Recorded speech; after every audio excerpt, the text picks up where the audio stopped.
একটি বিয়ে করেছে। আর স্মৃতির একটা সৎ ভাই আছে, কারণ সৎ ভাই জন্ম দিতে গিয়েই স্মৃতির মা মারা যায়।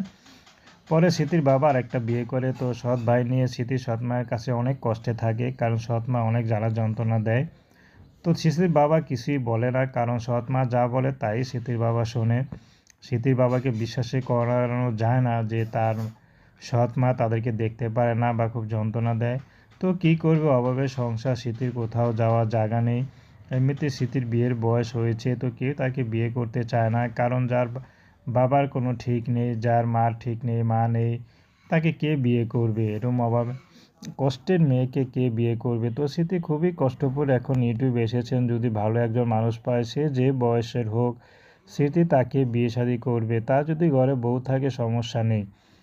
তো স্মৃতি হাতের কাজ জানে, হাতের কাজ বাইরে টুকটাক করে, যা ইনকাম পায় তাতে আবার মার হাতে তুলে দিতে হয়। নিজে যে খরচ করবে সেই সামর্থ্য থাকলেও পারে না, কারণ সৎ মা সব টাকা নিয়ে যায়। তো স্মৃতিরকে যে বিয়ে দিতে হবে তার মা সেটা চিন্তা করে না, তাই স্মৃতি নিজের চিন্তা নিজে করে এখন